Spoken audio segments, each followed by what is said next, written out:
Hiya, Toots. I'm Spencer Spencer. Welcome to my windowless lair.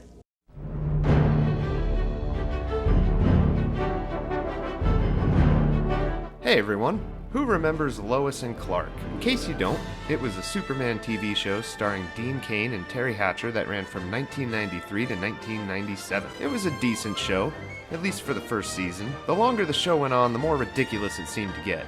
The plots and characters grew increasingly more cartoonish, and the show as a whole just started taking itself less seriously, which actually resulted in some of the most enjoyable episodes of the show. Today we're going to be looking at one such episode, Season 3's Ordinary People. The reason we're looking at this episode is all because of one man. Spencer fucking Spencer.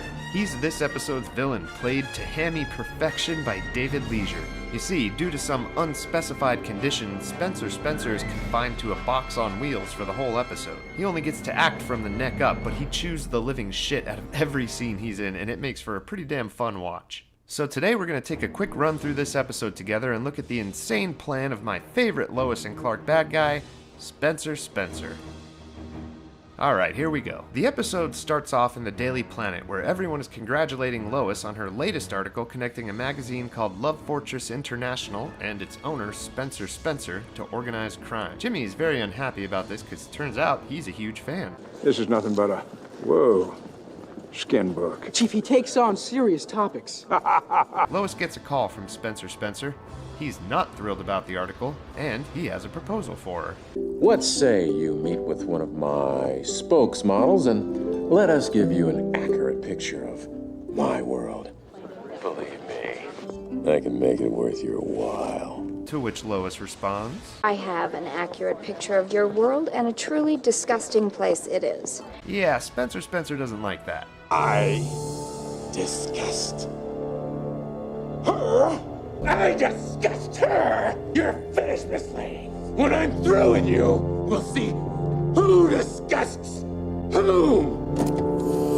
Meanwhile, Clark and Lois are having some relationship issues. Perry suggests that maybe Clark and Lois just need to get away for a while so they can focus on their relationship. But then Lois gets a call from one of her contacts with news that 4 headless bodies have just been found in a shallow grave, 2 of which were last seen at Spencer Spencer's Love Fortress. There'll always be another headless corpse, but true love comes around maybe once.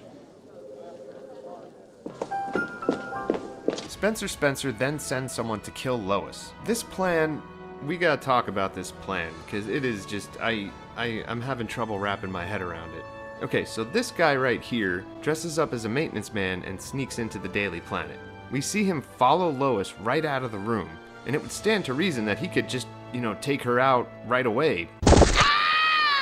But that's not what he does, because the next scene we see Lois downstairs outside of the Daily Planet, so he follows her, lets her get away, only for her to go downstairs and discover that her car is being blocked in by a delivery guy and like a tractor or something, which I guess must have been organized by Spencer Spencer and this hitman guy, unless it's just, a coincidence, which is super convenient for them. So at that very moment, Lois gets a phone call. The voice on the other end of the line says, Miss Lane, you have an overseas call. Please hold. No, I can't. Oh, yes, I'll hold. Then we see that the hitman guy has gone upstairs to the flagpole to the window directly above where Lois is standing, and he's starting to unscrew it. So I guess he is responsible for blocking her in.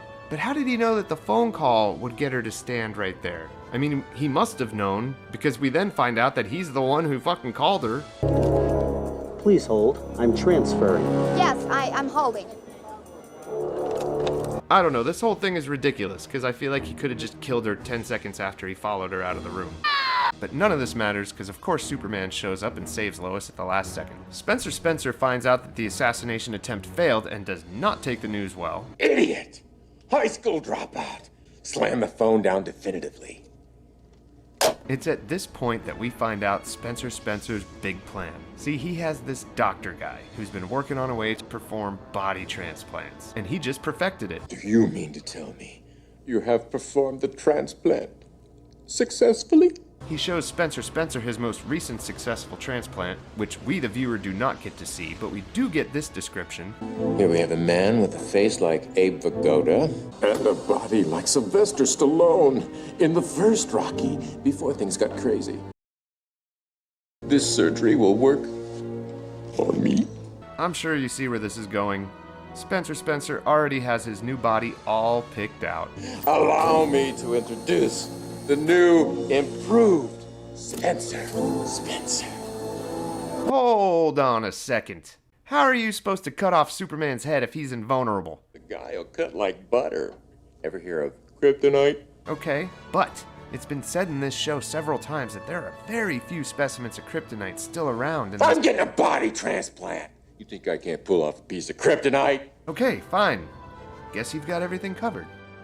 But wait again! How are you expecting to get Superman to your evil little lair to perform this head transplant, huh? His two best friends, Lois Lane and Clark Kent, will lure him here. Their boss is pushing him to go off to some remote little spot. Well, gee whiz.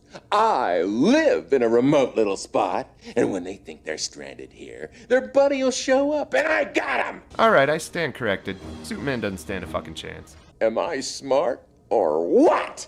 So Lois and Clark decide to go on this island getaway thing to work on their relationship, so off they go.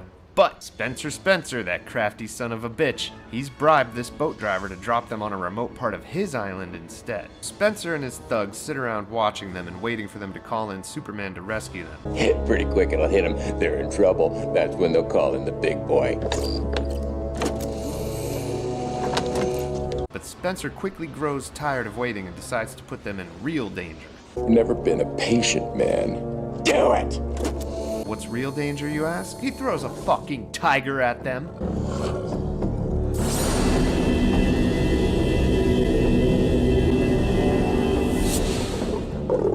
No problemo. Clark and Lois build a little hut for themselves to settle into while they wait for the boat to come back. Meanwhile, Spencer, angered about the tiger plan being a dud, enacts his second brilliant plan of putting them into peril. The tiger ran away. Contaminate the drinking water! Huh?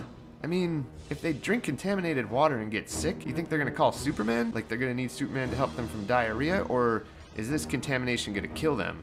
Because if it kills them, they can't call Superman.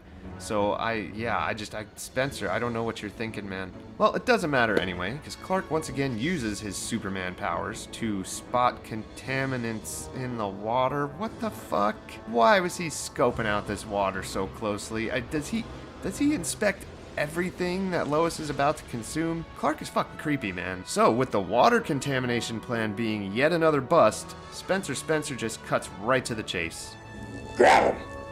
Lois and Clark finally start getting into some action when Spencer's goons show up to take them back to the compound. Once captured, Lois pleads to Clark to drop the bullshit and use his powers to get them the hell out of there. But he explains, I don't have the suit. Maybe we're being watched. Okay, fair enough. That actually does make sense. It's probably pretty smart to not use your powers till you know, what the fuck? They bring Lois upstairs and she finally gets to meet our favorite head on a box, face to face, where he does the good old reliable bad guy trope and tells Lois his full plan. You can be my sex slave. Kill me. Not that plan. Meanwhile, downstairs, the chatty guard's telling Clark all about Spencer's plan to lure Superman there using Lois and Clark as bait. Since Clark knows that this plan can't actually work, or already has worked, he makes the decision to go upstairs and come clean. I'm Superman. Clark? What? Of course, Spencer doesn't believe him, because as we all know from the Superman history, those glasses fool everybody. Clark then attempts to prove it by using his heat vision to light some candles, but it's not working.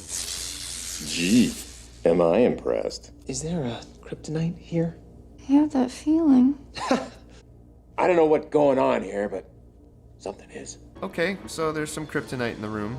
But couldn't Clark just have taken his glasses off to prove that he's Superman? Doesn't matter. 10 seconds later, they open up the box of kryptonite and his secret identity is exposed anyway. Lois goes back to the cage and Clark is strapped down and prepped for surgery. So how's this gonna work? Following the removal of the head, we will immediately freeze the body in liquid nitrogen for attachment to you. Okay, sounds scientifically and medically accurate to me. Back downstairs, Lois escapes the cage by pushing the door open, gets herself scrubbed up and finds her way into the operating room. The first opportunity she gets, she hustles the kryptonite out of there. Clark's able to bust the restraints, but he still hasn't regained his full strength. A struggle ensues, they release the liquid nitrogen. Just then, Clark breaks free and uses his super breath with the help of the liquid nitrogen to freeze Spencer and his buddies into a block of ice. So it's okay everyone, he's frozen. He still might make it through this and into his own spin-off show. Then Spencer's thugs show up and start spraying Clark with bullets with absolutely no regard for the safety of their employer. Guys, careful, you're gonna... So looks like curtains for Spencer, which is really a bummer because I'd have loved to see this guy come back for another round with Superman. Oh, Superman. Since he knew the secret identity, he had to go.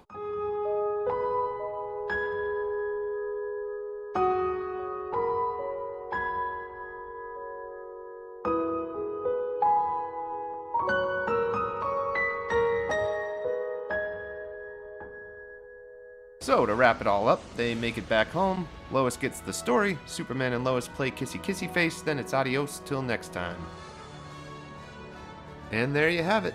This episode was just so ridiculous and so much fun to watch because of David Leisure, I felt it would have been a great injustice to not make a video about this. Looking back at this show, I think the more ridiculous the episode, the better it was. Once they let loose and stopped taking it so seriously, the show became more comedy than superhero show, which works well enough for it. I mean, at least it knew what it was. Also, it has probably my favorite version of Perry White, played by Lane Smith.